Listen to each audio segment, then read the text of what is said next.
राम राम नमस्कार। एक गांव में एक वो था क्या लंबड़दार जिसे जानता मतलब पंच फैसला करने वाला। वो हर गांव में जाया करे थे। कभी भी कोई गांव में पंचायत होती उसमें वो पंचायत के लिए उसको बुलाने के लिए लोग आते थे। कई गांवों में उसकी पूछ थी, मतलब अच्छा और सरपंच था, अच्छा विश्वास था उस पर लोगों का, सबका फैसला अच्छा करता था। तो 5, 10, 20 गांव तक उसकी अच्छी मान जाती। ऐसे करते करते भाई वो करता था, जाता था सब गांव में, करते करते भाई बेचारा रात को ये कह देता था, अब कोई बुलाने आता था ना भाई सरपंच को वहाँ भेज देना पुराने गांव में, तो अपनी घरवाली को ये कहता था भाई रोटी बना देना, सुबह मैं पकड़ से जाऊँगा तो मैं अपने ले जाऊँगा।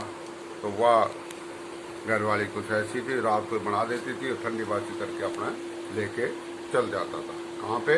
गाँव में पंचायती होती थी वहाँ खाने के लिए, मतलब खाने के लिए खाना तो चाहिए।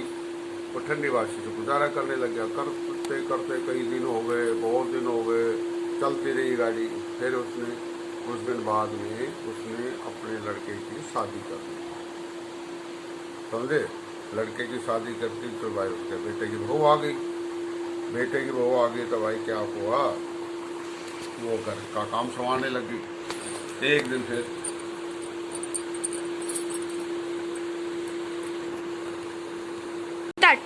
उसके बाद भाई बात में थोड़ी मिस्टेक रहेगी, वो थोड़ी आगे पीछे खड़ी होगी, तो लेकिन माफ़ी चाहूँ इस बात के लिए। जब भी गांव का कोई आदमी आता है तो उसको कहने के लिए कि भाई सरपंच को वहाँ भेज देना, फलाने गांव में पंचायत है, तो रात को ही कह देती थी, वो कह देता था कि भाई मेरे लिए खाना खुना बना देना। तो वो खाना जो पूछ आते थे ना गाँव के, कोई कहने के लिए उसको भाई सरपंच को वहाँ भेजो, किसी को खाना चाय पानी कुछ भी नहीं पूछती थी। सबको ये माथा मार के कहती थी भेज दूंगी, जाओ तुम भेज दूंगी। तो मतलब उस आदमी से भी वो नाराज रहती थी। करते करते कई दिन हो गए, चलती रही गाड़ी। फिर कुछ दिन बाद में अपने लड़के की शादी कर दी। बहू आ गई घर में। बहू आ गई तो साहब क्या हुआ, बहू आ गई तो कहने के लिए आए बाहर से दूसरे आदमी जो पंचायती हो रही थी, तो वह फलानी वाला ने वहाँ पे भेज देना, तुम्हारे ससुर कहाँ? कहता वो गए हुए हैं, कहते उनको भेज देना पंचायत है। कहते जी उससे पहले तो आप बैठो। चाय पानी पिलाई, उनको बैठाया, खाना खुना खिलाया, सब कुछ उनके आवा बैठ करी। किसकी? जो 5 आदमी आते थे ना बुलाने के, उनकी सेवा करी अच्छी। अब वो देख के हैरान हो गए। कौन?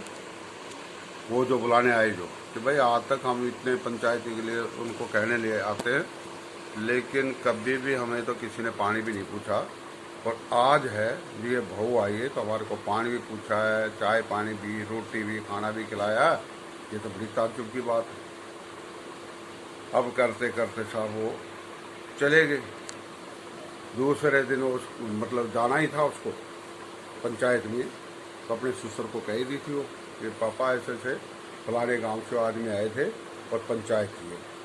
तो उसने कहा रात को बेटा ऐसा सुबह है ना मैं बकत से जाऊँगा, रोटी आटी बना देना तो मैं लेके चल जाऊँगा। तो वो जाकर वो मना कर दिया कि पापा रोटी राटी की कोई ज़रूरत नहीं, रोटी राटी की कोई ज़रूरत नहीं, मैं ऐसे चली जाऊँ। वो ससुर बड़ा खुंदक में आ गया कि वह जो थी कलियाई थी, कैसी थी, बुरी थी, भली थी, वो कम ठंडी बासी दे तो देती थी, लेकिन या तो भाई ऐसी हुई कि कभी रोटी नहीं दो, कभी ठंडी बासी भी ना। बड़ा दुखी हो गए। वो चलता गया, जाता गया खाली हाथ। कौन? सरपंच जो चला गया। वहाँ जाकर देखा तो जहाँ पंचायती करना, कोई तो पानी ला रहा, कोई चाय ला रहा। पहले भाई सरपंच साहब खाना खा लो, ये कर लो, वो कर लो। अब वो देख के हैरान हो गया कि साला आज तक तो मेरे को किसी ने पूछा नहीं, पानी भी, और आज तक चाय भी पूछ रहे, खाना भी पूछ रहे, सब कुछ की रेस्पेक्ट कर रहे, इसमें क्या चक्कर है? उन्होंने पूछा भाई आज तक मेरे को इतने दिन हो गए पंचायत में आते, किसी ने भी मतलब मेरे को ये नहीं पूछा कि पानी पी लो, खाना खा लो, ये कर लो, आपकी बात ऐसी क्या बात है? कहता जी इसकी तवे की आवाज़ है ना ऊंची लंबी है, तवे की आवाज़ है ना ये बहुत दूर तक सुनाई देती है। तो उसका मतलब क्या मतलब? कहते जो जिसमें घर में जिसमें जाओ रेस्पेक्ट करेंगे किसी का, तो वो वहाँ पे उसको मिलेगा। जैसे तुम किसी के घर जाओगे तुम्हारी कोई रेस्पेक्ट करेगा तो वो तुम्हारे घर आएंगे तो तुम नहीं करोगे क्या? ऐसे ही ये कहानी है। और जितनी चीज़ें फिर बाकी बात भी करेंगे।